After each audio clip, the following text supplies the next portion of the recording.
In the city of Sparta, strength was not admired. It was required. Pain was not questioned. It was expected. And mercy was not considered a virtue. It was seen as weakness. Most people know Sparta for its warriors, for shields, for discipline, for battle. But the real story of Sparta did not begin on the battlefield. It began inside homes, inside small stone rooms where mothers gave birth alone, inside courtyards where children were tested in front of their own families. This was a society where even love had to be controlled. And if a child failed to meet expectations, the punishment was final. To understand how far Sparta went, we must begin at the very start of life. Stay with us till the end for valuable insights. Like, subscribe, and share to support the channel. In most ancient societies, childbirth was a private and supported event. Women were surrounded by midwives, older relatives, and helpers. Pain was expected, but comfort was also provided. In Sparta, it was different. A Spartan woman was expected to give birth alone. There was no public law written about it, but the expectation was clear. A strong woman did not scream. She did not cry for help. She did not show fear. If she did, people would remember. And reputation in Sparta mattered more than comfort. The reason was simple. Sparta believed that strong women produced strong warriors.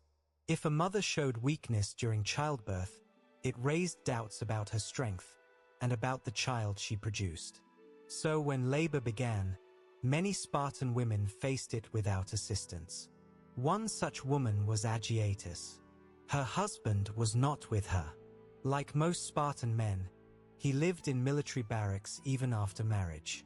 Domestic life was secondary. Military discipline came first.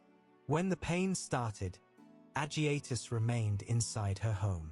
The stone walls were thick. The windows were small. There was no soft bedding, no medical relief, no guiding voice telling her what to do. Only silence. For hours, she endured. In Sparta, endurance was a form of honor. The ability to control the body, even during extreme pain, was seen as proof of loyalty to the state. Eventually, the child was born. A boy. But in Sparta, birth was not a moment of celebration. It was the beginning of inspection. For the first few days, the child remained with the mother. This was not an act of kindness. It was simply part of the process. On the third day, elders of the community would examine the infant. The child did not belong fully to the family. He belonged to Sparta. When the elders arrived, they did not come as guests. They came as judges. They examined the baby carefully. They checked his limbs. They observed his breathing. They looked for any sign of physical weakness or deformity. Their decision determined everything. If the child appeared strong, he would be allowed to live and eventually enter the state training system. If he appeared weak, even slightly, he would be rejected. Historical sources suggest that rejected infants were abandoned in a place outside the city. Whether every story is fully accurate is debated by historians, but what is not debated is the mindset behind the practice. Sparta did not tolerate perceived weakness. For a mother, this moment was silent but devastating. She was not expected to protest. She was not allowed to beg. Open grief would have been seen as disloyalty to the values of the city. Because in Sparta, personal emotion was always secondary to collective strength. The system did not ask whether it was humane. It only asked whether it produced stronger soldiers. From the very first breath, a Spartan child faced judgment. And from the very first day, a Spartan mother understood that her love had limits. This was not cruelty in secret. It was cruelty built into the structure of society. And this was only the beginning. If a Spartan boy survived inspection, his life was not spared from hardship. It was only postponed. For the first 7 years, he remained in his mother's home. During this time, she was responsible for raising him. But even this early stage was different from other Greek cities like Athens, where education included music, poetry, and philosophy. In Sparta, the goal was simple: prepare the child for separation. A mother in Sparta did not raise her son to be gentle. She raised him to endure. She did not comfort him every time he fell. She watched to see if he stood up quickly. She did not rush to protect him from fear. She observed whether he faced it quietly. Stories were told in short, sharp lessons. Crying was corrected early. Hunger was not immediately satisfied. Cold was something to get used to, because at the age of 7, everything changed. On that day, the state took over. The system was called the agoge. It was not a school in the way we understand schools today. It was a state-controlled training system designed to produce obedient, disciplined soldiers. Every healthy male citizen entered it. The separation was not emotional in public. There were no farewell ceremonies, no long embraces, no visible tears. A Spartan mother was expected to stand straight and say little. If she wept openly, it reflected poorly on her discipline. The boy left home and entered communal barracks with other boys his age. From that moment forward, loyalty to family was replaced by loyalty to Sparta. Life inside the agoge was intentionally harsh. The boys were given minimal clothing, even during cold seasons. They walked barefoot. They slept on beds made from reeds they gathered themselves from the banks of the nearby river. Food was limited. This was not because Sparta lacked resources. It was deliberate. The boys were underfed to teach them to endure hunger and to encourage stealth. They were even encouraged to steal food. But there was a condition. If they were caught stealing, they were punished, not for stealing, but for being careless. The lesson was clear. Survival required skill, not morality. Physical training began immediately. Running, wrestling, combat drills, group exercises designed to build unity and suppress individuality. Speech was controlled. Spartan boys were trained to speak briefly and directly. Long explanations were discouraged. Silence was valued. Older boys supervised younger ones. Discipline was enforced internally. This created a hierarchy where boys learned both obedience and authority at an early age. Punishment was common. Whipping was used not just as correction, but as testing. In some public rituals, boys were beaten in front of others to measure their endurance. Families sometimes watched. The goal was not to correct behavior. It was to measure pain tolerance. If a boy cried out loudly, it brought shame. If he endured quietly, he brought honor. Over time, this environment reshaped the child's understanding of identity. He was no longer primarily a son. He was a future soldier. Affection was replaced with competition. Comfort was replaced with discipline. Emotional expression was replaced with control. The agoge did not ask whether the child was happy. It asked whether he was becoming useful. Historians continue to debate the exact details of daily life inside the agoge, but the broader pattern is clear. Sparta believed that extreme discipline created unity and military superiority. And for a time, it did produce one of the most feared armies in Greece. But this strength came with a cost. A cost paid in childhood. A cost paid in silence. By the age of 7, a Spartan boy learned a simple truth. His body did not belong to him. His emotions did not belong to him. His life belonged to Sparta. And the punishments were only becoming more severe. In many societies, punishment happens in private.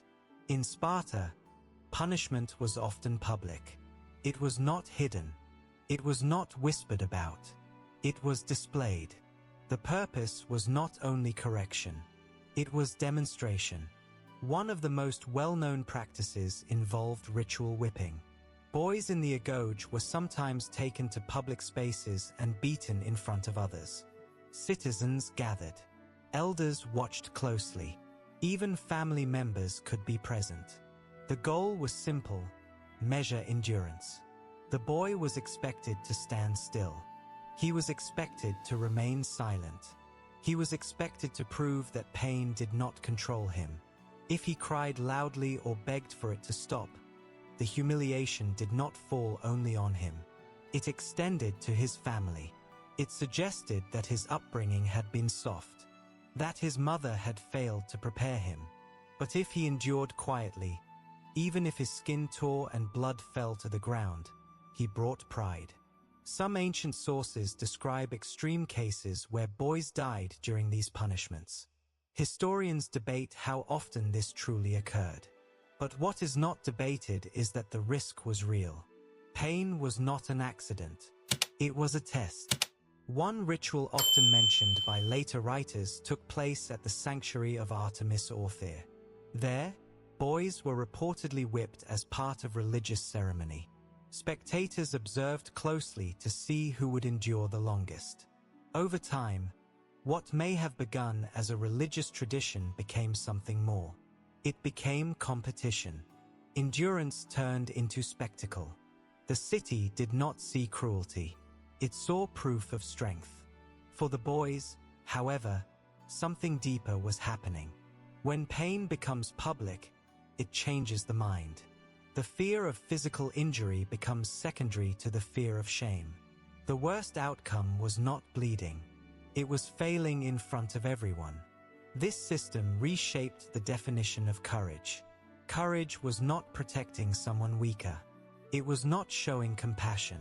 Courage meant suppressing every natural reaction. Tears were weakness. Shouting was weakness. Asking for mercy was weakness. Over time, many boys learned to disconnect from their own pain. They trained themselves not to react. They learned to tighten their faces, to stare forward, to breathe slowly even when their bodies demanded release. This discipline made Spartan soldiers effective in battle.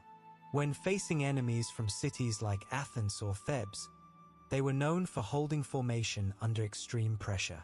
But the psychological cost was rarely discussed. A child who learns that suffering must be hidden does not simply become strong. He becomes silent. He learns that vulnerability is dangerous. He learns that love must never interfere with duty. And when an entire generation grows up under this system, the culture itself becomes rigid. Parents watch their sons endure pain without intervening. Not because they lacked feeling, but because they feared dishonor more than injury. In Sparta, reputation was a form of survival, and public punishment ensured that everyone understood the rules. Strength was rewarded. Weakness was exposed. There were no private failures, only visible tests. And as these boys grew older, the tests became even more severe. Because endurance alone was not enough.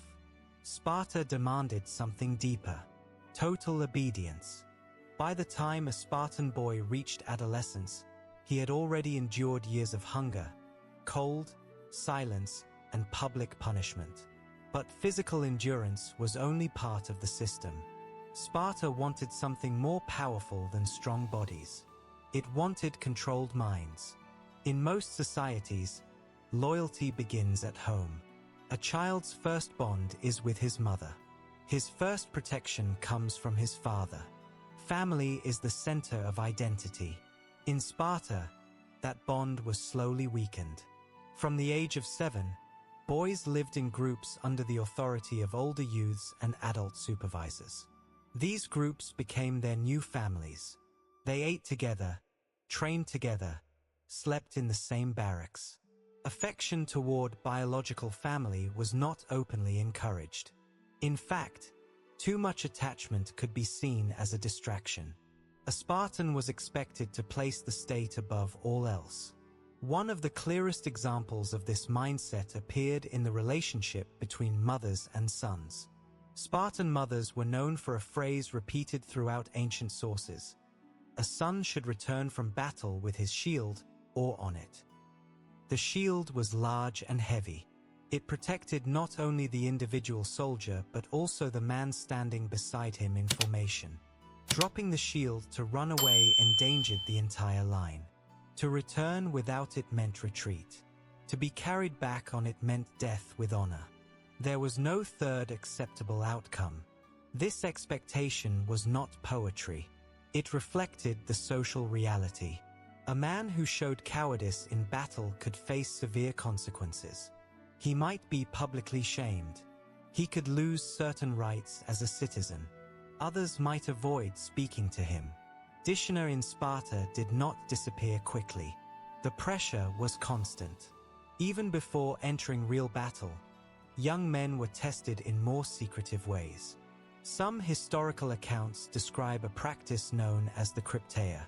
While scholars debate its exact form and frequency, it appears to have involved selected young men living outdoors with minimal supplies, surviving alone, and possibly targeting members of the enslaved population known as Helots. The Helots were an oppressed group who worked the land and supported Sparta's economy. They greatly outnumbered Spartan citizens. Because of this imbalance, Sparta ruled them through fear and control. Young Spartans were trained not only to fight foreign enemies, but also to intimidate internal populations. This created a culture of suspicion. Compassion toward Helots was discouraged. Mercy could be interpreted as weakness. The system required emotional distance. By adulthood, a Spartan man had been shaped by years of reinforcement. Pain must be hidden. Emotion must be controlled. The state comes first. Even marriage did not fully change this structure. Spartan men continued to live in military barracks until around the age of 30. Domestic life remained secondary. The result was a society where personal identity was tightly connected to public performance. To fail privately was dangerous. To fail publicly was devastating. And yet, despite this strict discipline, Sparta was admired across Greece for its military success. Other city-states respected and feared its soldiers. But beneath the image of unity and strength was a rigid system that allowed little space for human complexity. Children learned early that love had conditions. Men learned that honor required suppression.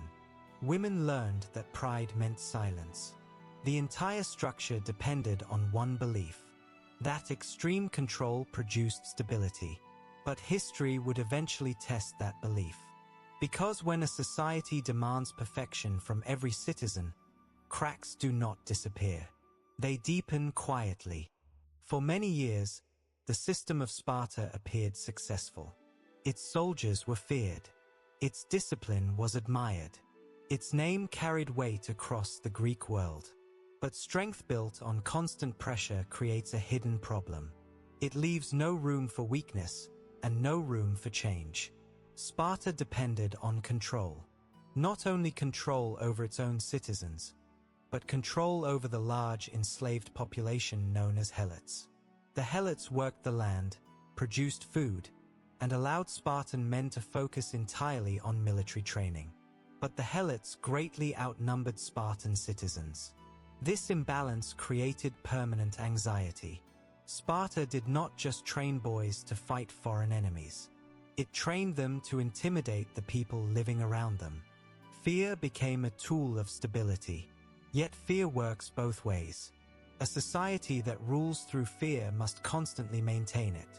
It cannot relax. It cannot show softness.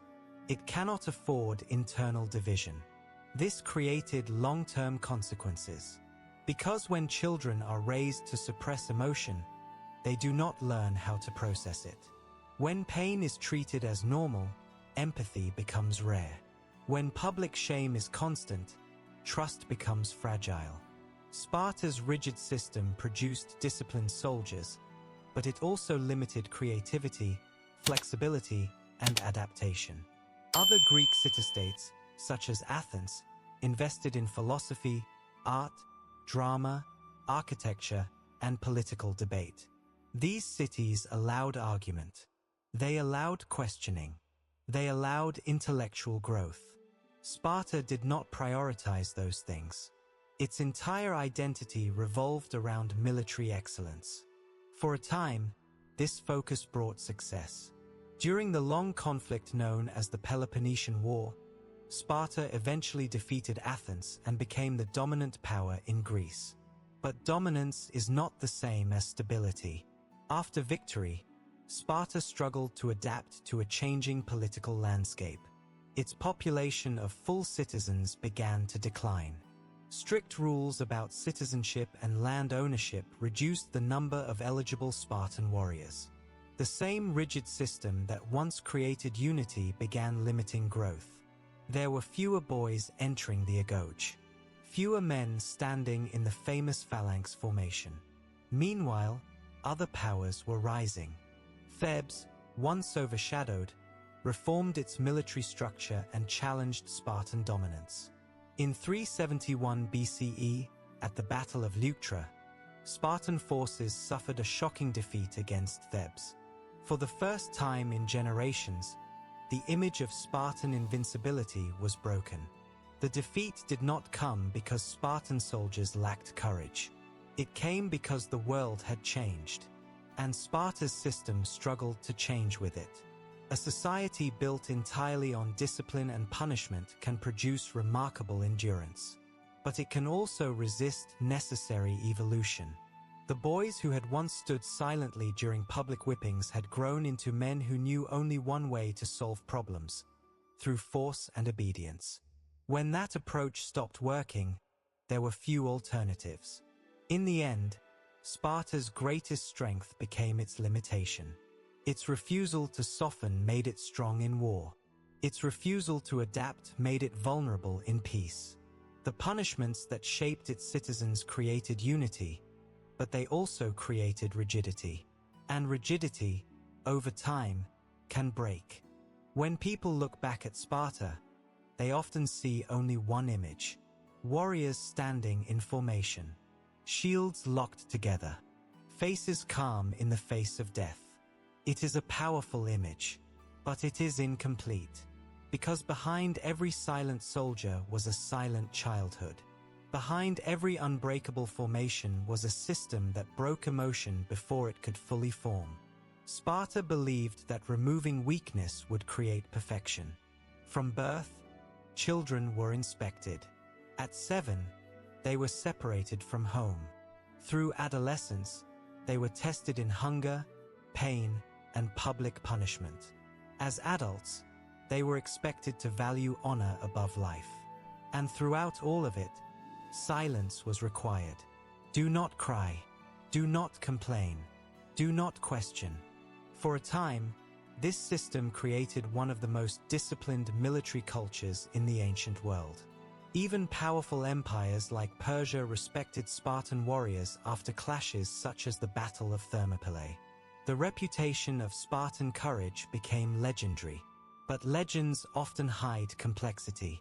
The same culture that demanded bravery also demanded emotional suppression. The same society that praised strength also punished vulnerability. And when vulnerability is treated as a crime, humanity begins to shrink. Consider the Spartan mother. She was expected to give birth alone.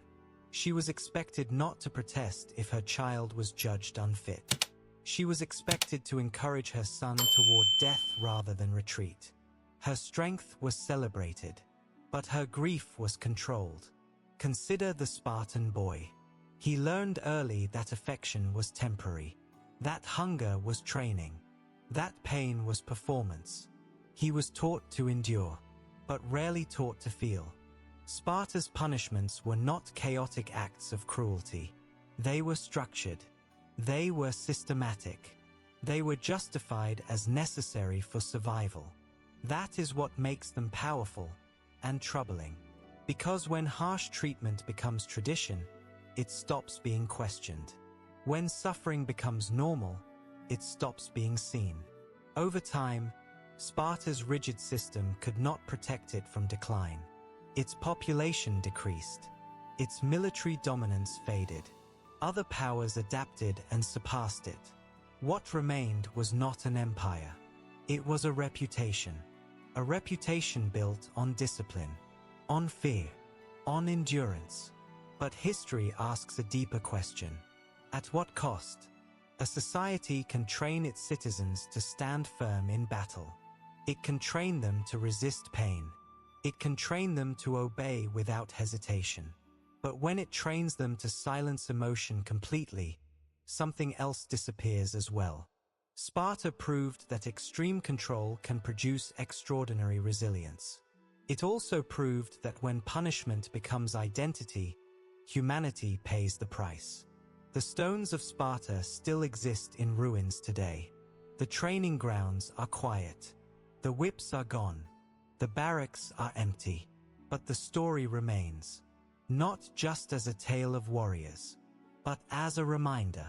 Strength without compassion can achieve greatness for a moment. Yet over time, it risks losing the very people it was meant to protect. And in that silence, history leaves its final lesson. If you enjoy dark, untold history, subscribe because we uncover what others won't.